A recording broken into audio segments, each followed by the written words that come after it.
Welcome to Spiritual Study Session 49. This session focuses on cattle and bull worship in the ancient world.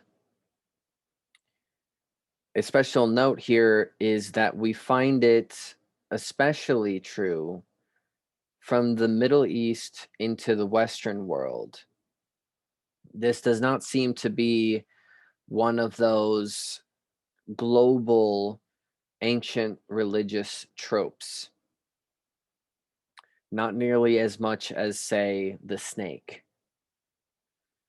This is not going to completely answer the question of what's up with this ancient bull worship or cow worship, but there are going to be many answers along the way. And there will be some answers to this question. But we are mostly here to observe the phenomena across different religions, both dead and alive. So, to trace it in its earliest form, it is in the caves of France. The aurochs, a predecessor to the cows and bulls, which only recently went completely extinct. These cave drawings were made, say, 17,000 years ago, along with depictions of other now extinct animals. And as the story went in the 1940s, some teenagers were out exploring where they fell into a hole created by a fallen tree. And they fell into what is now referred to as the Hall of Bulls. This nuanced, notable art display depiction of a variety of bulls or aurochs, these ancient predecessors. So this notability, to say that this is perhaps a deification may be a bit of a stretch. However, we do see deification in religions that are the oldest to speak of. So, a first question to try to tackle is why a deification? And if you are to go into the mind of early humanity, here is this creature that is supremely helpful to you, but also supremely dangerous when it comes to the bull, right? The power.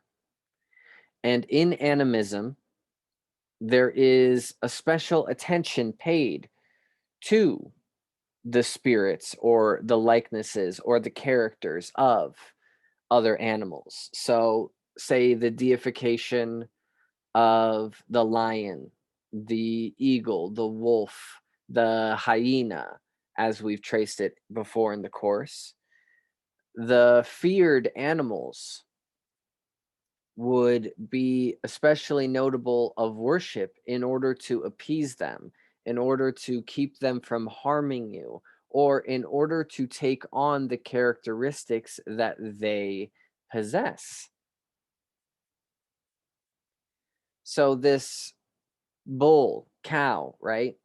For the most beneficence and power in the animal itself is of a special notice to ancient humans. Again, these depictions made 17,000 years ago, but what's to say beyond and what's to say in between that time, right? Well, we're talking about in between that time. So to jump over to Mesopotamia, Sumeria,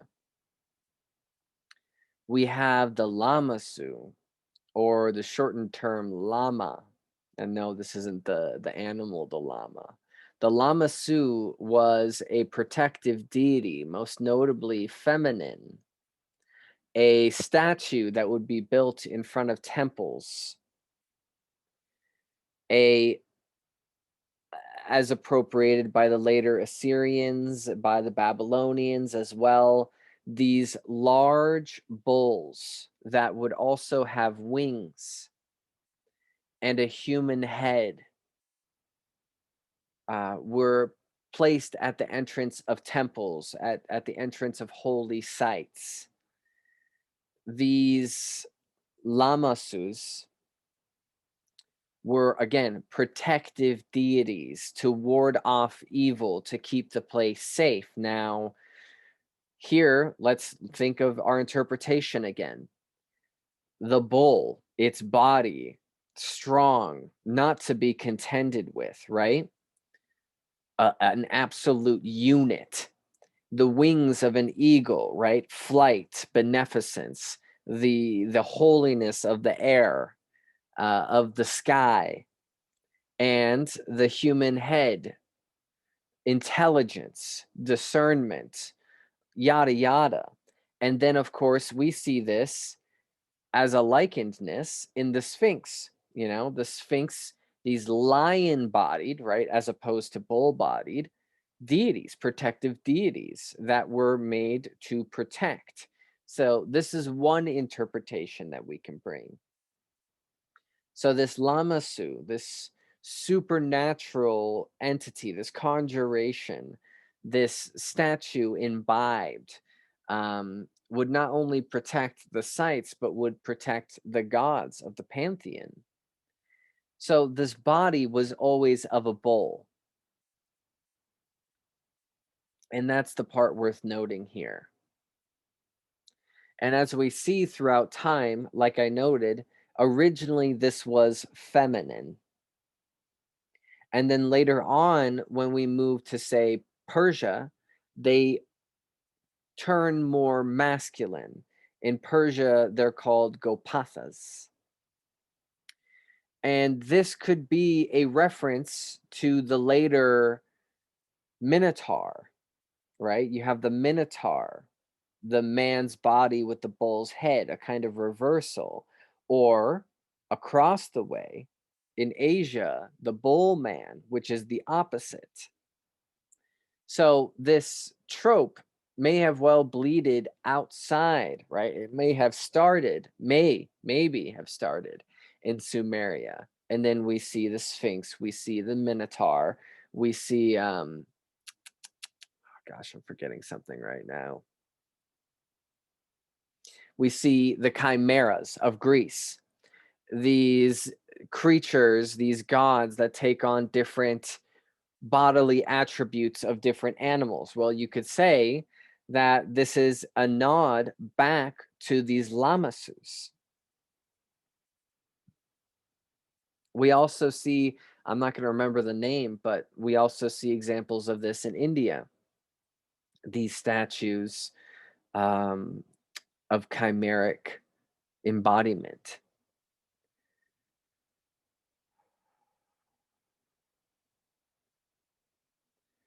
So, in noting the more contemporaneous ancient Greeks and their depictions of these hybrid forms, might this be an interesting nod to cultures that they were aware of in their ancient history, especially in their knowledge of the Egyptians?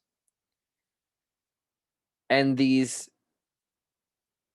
creatures having the body of a lion, having the body of a bull, an eagle, a human. These are the main animals for these takeaways. So let's again look at it. I mean, also the snake, but we've talked plenty about that in the course. The lion, the bull, the eagle, they are all a sort of pinnacle creature. And to appropriate this into Christianity, the four gospels were associated with these four animals, including humans. So John is the eagle, Luke is the ox, Mark is the lion, and Matthew is the winged man.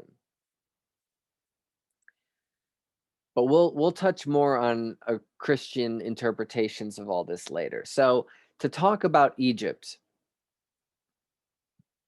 our focus here is on the Apis cult, which hung around for a long time until around the 4th century CE. That the bull was not to be likened by the new Christians. The Christians destroyed the monuments to this Apis cult, alongside destroying the Library of Alexandria, of which we've discussed earlier in the course. This is a time of religious zealots paving their way toward predominance, burning the knowledge and the structure, the very infrastructure of the pagan sects before them. So by the 5th century, of course, all of these pagan idolatries, as it's put, would be made illegal. But before all this, to remember what the Apis cult was. The Apis was a bull deity of ancient Egypt. Api, Hapi, Hep, Apis. Apis is the Greek name and the name that I'll be using. This is found in the earliest dynasty of Egypt, this ceremony of the running of Apis.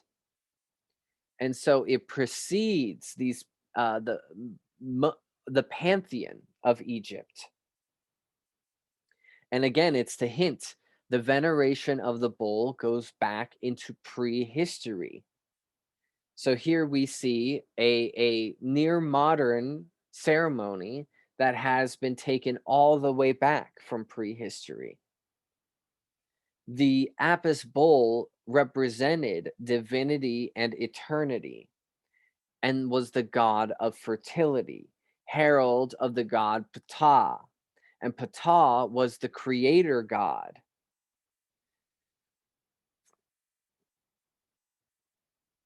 These bovine or bull cow deities are not exclusive to Egypt by any means, and it is not exclusive to Apis. There is also Hathor, which we got to discuss a lot in the course before. Hathor being one of the most significant. But then there's also Bat, Buchis, Heset, Nevis, and the Bull of the West. So Apis is really the example, because no matter what era of Egypt we're talking about, and Apis remains consistent. Many deities would become highlighted and would recede into the background throughout the tremendous time of Egyptian rule. But Apis was always a mainstay, which is very notable when considering this history. Apis is depicted with a solar disk or a uraeus between its horns, which this is not uncommon, a sign of deification, the Eye of Horus, representing eternity itself, the harmonious balance of the universe in the bull. We can't quite find origin stories for Apis or a lot of references within the mythos. We can find quite a bit about the ceremonies, though. And the lack of mythos, again, is a hint of how old this trope is, that it precedes the created mythos. So to be an embodiment of the creator god Ptah would mean that each time this embodiment came to be, it was an eternal essence. So the death of the Apis bull would only be a transition to its next embodiment. And so, how could they tell what this embodiment was? Well, they would seek out these bulls that were black, had a white triangle on its forehead, had a marking like a vulture's wings on its side, or a white crescent, that it would have a separation in the hairs on the tail, and that it would have a lump under the tongue that resembled a scarab. All of these would be markers that this is the embodiment of Apis. And they would recognize it as a deity or an embodiment of the divine, which in a certain way is very uniform for the Egyptians. All living things were divinity. But I'm kind of teetering off the side here. Sometimes all of these characteristics wouldn't be found, but as long as you had 2 or 3, you'd be in a good ballpark. And so they take this bull in, and now here comes the day. And the bull is let loose in this chamber, this special designated chamber with different gates. And people would ask questions. And where the bull went into which gate would answer their questions based off of divination. They would say that if a child smelled the breath of the Apis bull, they would be given the ability to predict the future. Another way of divination was that the Egyptians would ask the bull a question and then offer it food. If the bull ate the food, it was a good omen for what they asked. And of course, the rejection was the bad omen. So you can see what we're getting at here, right? Like, get a vibe of all this. And again, just to state, right? Like, they ask the questions, the bull chooses the certain gate, and this is prophecy. This is the gods speaking. And just in general, the bull was allowed to roam, and people would kneel before it in ceremonious reverence.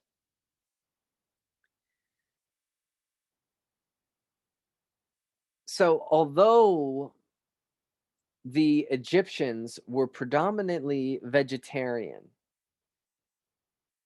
they would kill the bull. And when they would eat meat, it would be reverential, it would be sacrificial, it would mean a lot to eat the meat. And again, I just want to reiterate, the reason for the bull's death was to reenact the cycle of birth and death.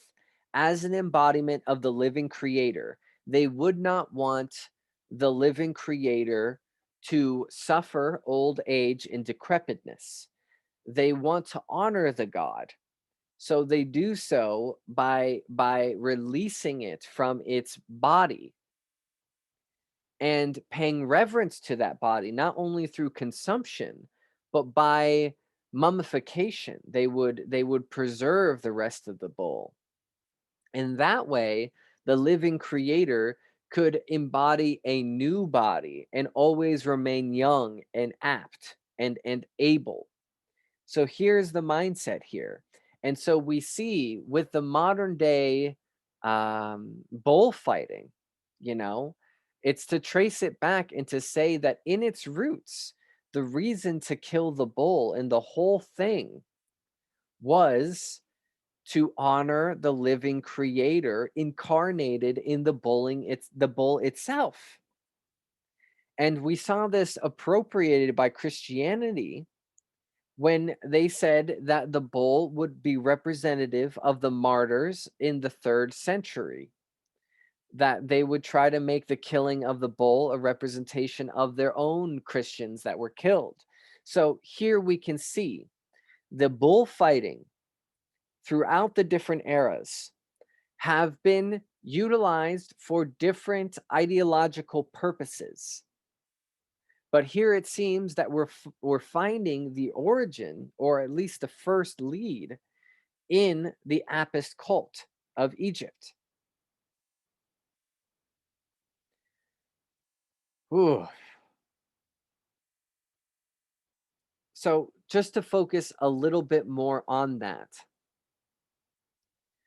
the eternal spirit of the thing. Okay.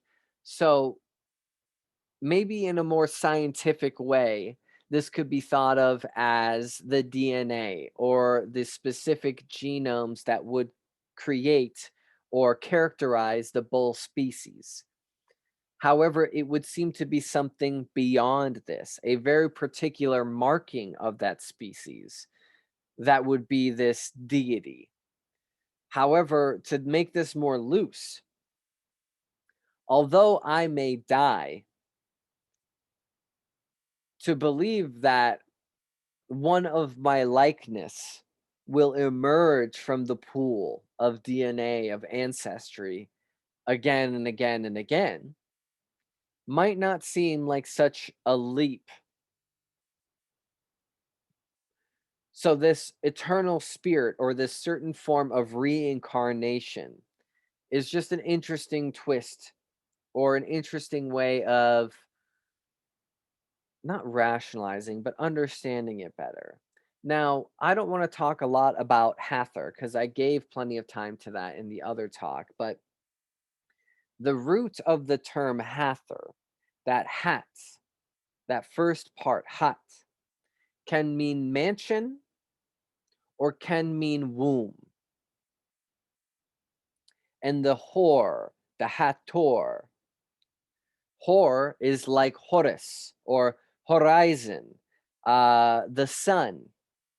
So, in that way, the name would mean the womb or the mansion of the sun, the womb of the sun, the womb of Horus. So, when we see a cow head, its shape is that of a uterus, the chamber of the uterus, and the outstretching fallopian tubes, making the sigil of the horns. So, the symbology of the bull and by extension the cow in the ancient understanding is a nod to the womb or the creation. So, where does creation happen? Creation comes from the womb. And this can be much more heady, spiritualized than just simply the anatomical womb. That there is in a pre-cosmogenic way that the Big Bang or creation itself came from a sort of interdimensional quantum womb space. And this is where we get the primordial cow goddess from that we'll be discussing later. Likewise, the omega, the alpha and the omega. The omega is yet again a stylized womb or nod to this same trope, the cow, the bull, the womb. The alpha, the omega. It ends the alphabet ends in the omega. Well, the omega being the end is the beginning of the new and would wrap it right back into the alpha again. I hope that makes sense to people. And there are certain heady theories to go into, theologically speaking, of how this might tie in strangely to Christianity, or at least the original understanding of Christianity. In Psalm 69:15, it says, "Let not the water flood overflow me, neither let the deep swallow me up, and let not the pit shut her mouth upon me." So, what is this pit and what are these waters? Maybe this is amniotic fluid. And maybe this pit is yet again this greater concept of the uterus, the effeminate uterus. And that maybe when we have other quotes in the Bible, like Psalms 139:15, my substance was not hid from thee when I was made in secret and curiously wrought in the lowest parts of the earth. That maybe these are strange references to the womb and reincarnation. And I know this is a stretch. I'm not standing firm on this. But maybe it's to say that in the earliest concepts of Christianity, it was more along the lines of Gnosticism, and that the curse or the hell was to be reincarnated, and it was not a separate place. That ideally heaven would be to escape the grievous wheel. So hell in that way would be here, or a return to here, or the womb. And that's to say that maybe the original trauma of humanity is the trauma of being within the womb itself. That maybe this isn't all nice. That maybe we got messed up by the sheer experience and trauma associated with our time spent in the womb. The constrictions that came to be, the nurturing that would be taken away, and our our exodus into the world of harsh stimuli.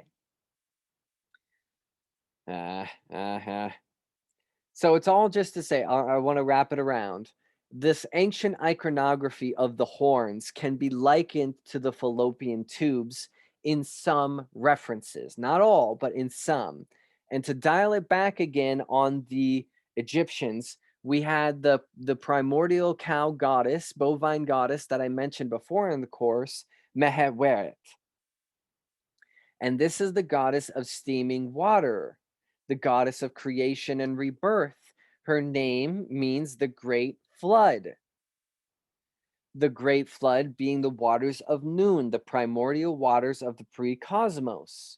Again, maybe a tie to the amniotic fluid here, because the noon is all potentiation.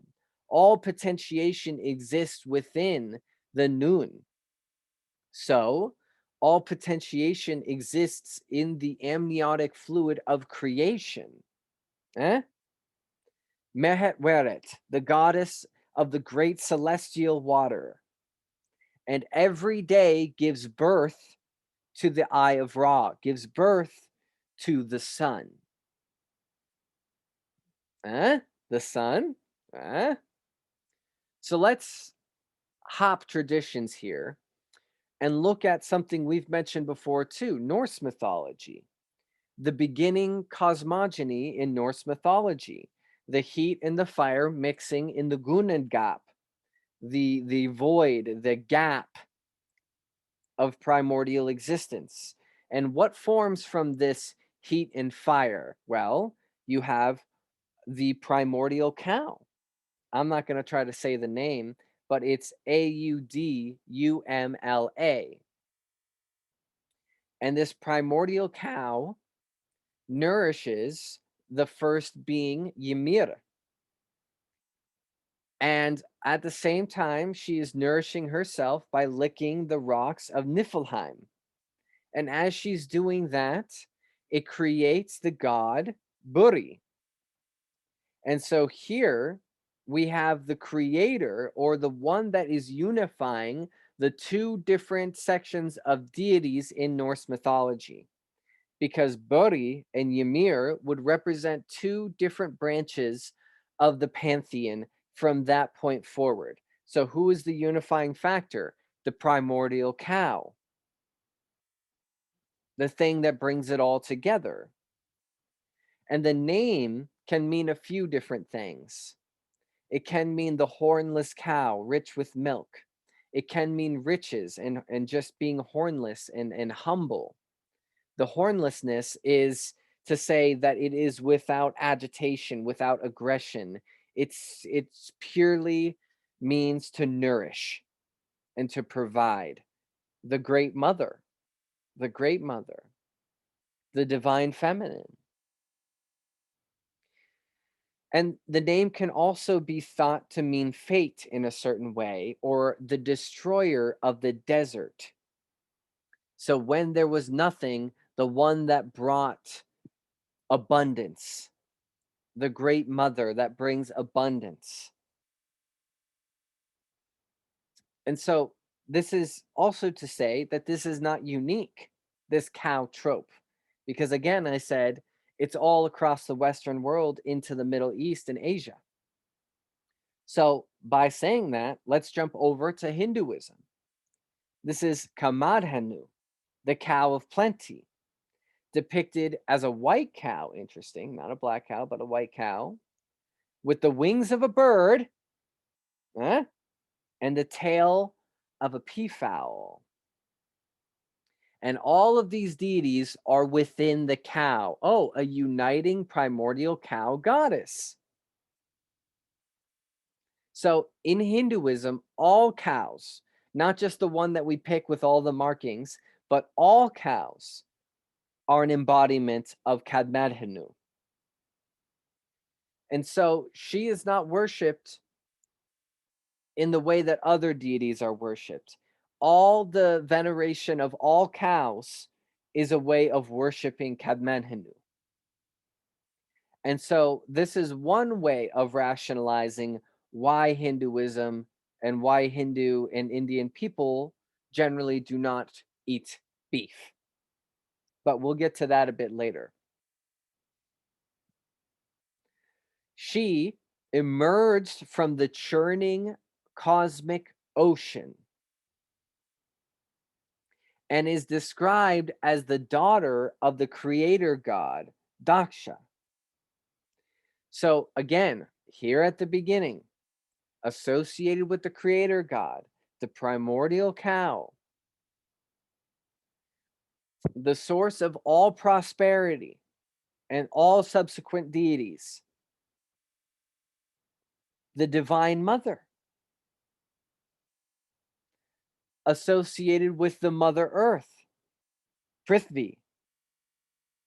Also, the mother earth ascribed or described or embodied by a cow and is described as pure, a non-erotic fertility, a divine mother that is willing to be sacrificial and give sustenance to all things, including human life. So when it says that all gods reside within the body of the cow, her base is Shiva, her middle is Vishnu, and the Brahman is her top. The sun and moon are her eyes, and her shoulders are the fire god Agni and the wind god Vayu. And her legs are said to be the Himalayas. So it is the macrocosmic of the deities. All prosperity that is provided everywhere to the gods, to humanity, is from the cow of plenty, the divine mother, which there are ties to Taoism here. And not just with this, right? So here's one tremendous reason to not eat beef, right? It would be disrespectful. But also, this practice of vegetarianism throughout India as a means of abstaining from violence against anything. So, to kill anything is violence. and to not want to incur that karma. So that would be just for anything, but to kill the cow of all things would be an extra bad gig for your karma. To leap traditions again, let's look at Greek mythology. Hera. Hera doesn't get a lot of attention. Hera is usually just depicted as the possessive, jealous, angry wife of Zeus. But Hera created the Milky Way. Okay, well, let's dial it back. Ancient Hera, her name means cow-eyed or heifer, young cow. That she gets tied back to the pre-Greek beliefs of a cow goddess. And this formation of the Milky Way, the Via Lactea or Lactea, was formed from the milk of Hera as she realized that she was nourishing Hermes and pulled it away because she believed, as I understand the story, that she was feeding the young Dionysus. And so the spilt milk from the primordial goddess, cow goddess, created the Milky Way. And what animals are tied to Hera? Well, the cow, the lion, and the peacock. Huh. If we jump over to the Canaanites, it's a different kind of story because the cow, the bull deity, more specifically, the horned man, was Moloch. And Moloch was the one that really got dragged through the mud when it came to the Old Testament, you know. But the horned man in this way was also a tie to what would become Kronos by either the Romans or the Greeks. And that this could also be a tie, the horned man, yet again to the Minotaur of Crete. And interestingly enough, we see depictions of both Baal or Baal and El in the form of a bull. So the bull is El or Yahweh, which, as in the Canaanite talk before, we saw that these names all come from Canaanite polytheism. So when we are mentioning the Christian or Judaic God, there is a inner historical reference to the bull. So to jump off that for a bit, the etymology of Taurus, the season of Taurus, being late April to late May. Toro, the bull. Taurus, stout, standing, strong, that which is thick, compact. It is something that is stable. Trace it back to its latest root, sta, stable, firmness, a unit. And when is the time of year for agriculture, for the bloom, for things to begin growing, for the agriculture to start up? It's May. It's Taurus. It's the creation season. So you had the infant ram in Aries, which was the first beginning, the breaking through, the first creation, infancy. But then comes earthliness, the pushing forward, the making firm of the age to come, the Taurus, the bull. And also, when we see these depictions of the ancient bull, we have to also mention something I haven't got to talk about in a long time. That's Mithraism. And how did the universe begin? How did it all come about? It all came from the killing of the bull, Mithras killing the bull. Now, this can mean a few different things depending on what tradition we're looking at. The age of Taurus ending, the astrological age of Taurus ending, is one reference. that we find in Christianity and we can find in Mithraism as well and beyond. The ending of the age of Taurus would be leading to the time of the age of Aries, which is where the Old Testament takes place, until the New Testament begins in the age of Pisces that began year 0. So that's a whole nother reference. And I've made interpretations of different bull iconography to the age of Taurus as well. There is also this representation of the killing of the bull, meaning man killing his bestial nature, a full embrace of his spiritual faculties, that the bull represents the beast, our lower self, our instinctual being, our fight and flight being, our lower vibrational, less notable, less um, significant self. And so to kill the bull in us and externally is to kill the bull within us, you see. An affirmation of what we wish to become within ourself is another interpretation of killing the bull. And likewise, within Mithraism, we see that existence is made out of the body of the bull, the first bull. And this ties into the dismemberment myth that we see across the world, where the first being needs to die in order for its body to become what will be. This is what happened to Ymir in the Norse mythology as well. So the death that made life possible, again, hinting to the reoccurring cycle of reincarnation. The death of the bull making life possible. That existence as we know it would not have come to be if it wasn't for the death of Ymir, if it wasn't for the death of the bull in Mithraism. And we see this, there are numerous ways that I can tie this across the board of the Western tradition and beyond. These are all just different ways that we can look at the bull, the killing of the bull, what the bull represents, and all the weird things that the bullfighting, the modern bullfighting, is tied to, spiritually speaking. Whoa. Now, when it comes to just talking about Hebrew and just dialing in on Christianity and Judaism for a bit, this calf worship, right?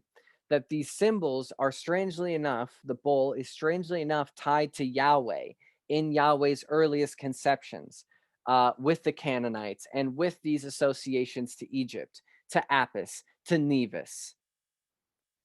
And this bull worship can be found scantly in the ancient sites of early Abrahamic religion, where horns are found on the altars.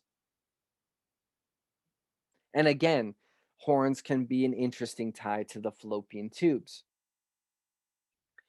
Now, regardless of if you want to admonish Christianity and Judaism completely from any form of bull, whatever, then you're in a soupy situation, because all of its neighbors, everything around it, involves bull veneration somehow. And so, oh gosh, man, when looking at the Phoenicians, when looking at the Babylonians, when looking at the Assyrians, this veneration of the bull is always tied to a divinity of the masculine type. So the divine masculine is the bull, and the divine feminine is the cow. So there's a lot to be said here. The bull itself, its power, its strength, its firmness, its rootedness in materiality itself, and its ability to destroy and to reproduce is a sign of its specialness, of its deification, its potential deification. Now, when looking at early Christianity and looking at the depiction of the birth of Christ in the manger, what is always depicted right next to Jesus? It is the bull or the ox. What does that say? Is that a nod to God being the ox? Is that a nod to something much more esoterically rich? And in all of this, you have to point to the significance of agriculture. Now, in astrology, the time of Taurus being the beginning of beginning new agriculture for the year, okay, what would early humanity use? The ox to pull the till. So is it no accident that this time of the year, this specific segment of the year, April to May, is associated with the ox? I mean, there's a lot of span all across the board here. So let's synthesize a bit. So the cow in its depictions across religions, ancient and modern, the divine mother, that which provides, that which is giving and giving and giving and giving. And to look at the modern milk trade, I mean, this is ridiculous. I mean, for how much they try to pump out of these cows to tease out of them, right? And they're just giving and giving and giving and giving. And to think of the sacredness in the old world interpretation of this and what's being done with it in the modern way is disturbing.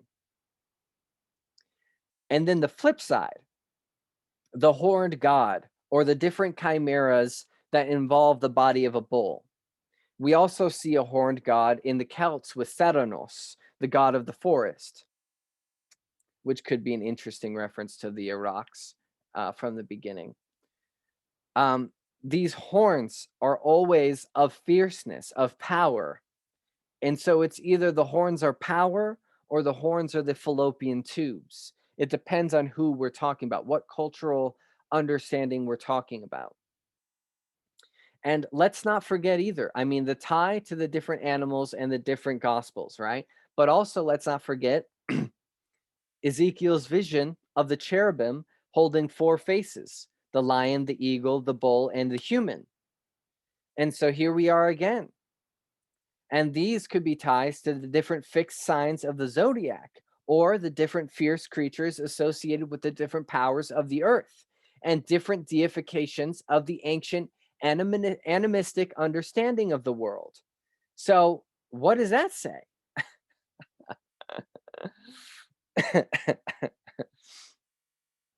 So, where you see these depictions in Egypt, in Assyria, in Norse, wherever, in different paganisms across Europe, I hope this talk has given you the kind of inner truth or the way to approach these depictions, because it really is very simple, and also it really is highly complex and potentially very convoluted. So with that, I'll call it quits.